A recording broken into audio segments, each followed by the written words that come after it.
Hi friends, நாளைக்கு மாட்டுப் பொங்கல் வைக்க இன்றைக்கி திங்ஸ் எல்லாம் வாங்கி வச்சிடலான்னு தாங்க போயிட்டுருக்கோம்.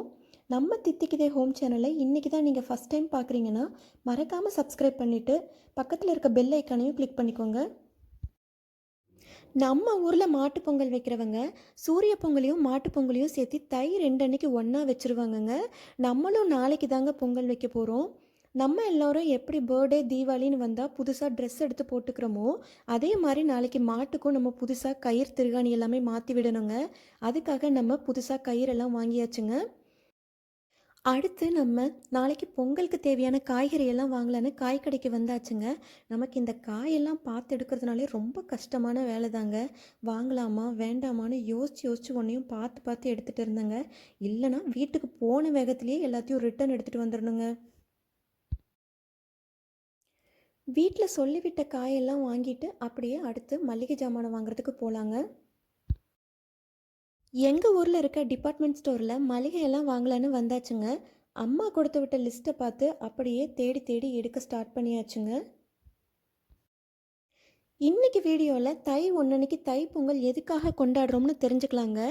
உழைக்கும் மக்கள் இயற்கை தெய்வமாக கருதப்படுற சூரிய பகவானுக்கு நன்றி சொல்கிற விதமாக கொண்டாடுறது தாங்க இந்த தை பொங்கல். எல்லாருமே ஆடிப்பட்டம்னு சொல்லி கேள்விப்பட்டிருப்பீங்க.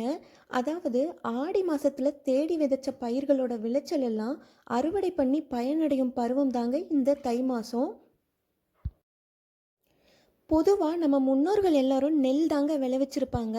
அதனால விளைச்சலில் கிடைச்ச பச்சரிசி கூட சர்க்கரை நெய் பால் சேர்த்து பொங்கல் செஞ்சு சூரிய பகவானுக்கு படைச்சு வழிபடுறது தாங்க இந்த தைப்பொங்கல்.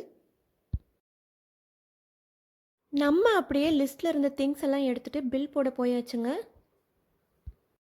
எல்லாத்தையும் வாங்கிட்டு மண்டையில் இருந்த கொண்டையை மறந்த மாதிரி பொங்கலுக்கு தேவையான முக்கியமான கரும்பை மறந்துட்டு கிளம்பிட்டேங்க. பாதி தூரம் போயிட்டு திருப்பி வந்துட்டேங்க. நம்ம வாங்க போகிறது என்னமோ 2 கரும்பு தாங்க. அதுக்கு கடையில் இருந்த மொத்த கரும்பையும் அலசி எடுத்து எப்படியோ கடைசியாக ஒரு 2 கரும்பு வாங்கிட்டு வீட்டுக்கு கிளம்பியாச்சுங்க. வீட்டுக்கு வந்த உடனே நமக்காகவே அடுத்த வேலை ரெடியாக இருந்துச்சுங்க. நம்ம முன்னாடி வீடியோவில் சொன்ன மாதிரி இந்த இடம் ஃபுல்லாக சாணம் போட்டு மொழிக்கு விட்டு செம்மையாக ரெடி பண்ணியாச்சுங்க.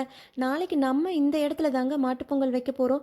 நாளைக்கு மாட்டுப்பொங்கல் எப்படி வைக்க போகிறோன்னு நாளைக்கு வீடியோவில் பார்க்கலாங்க. டாட்டா, பை பை.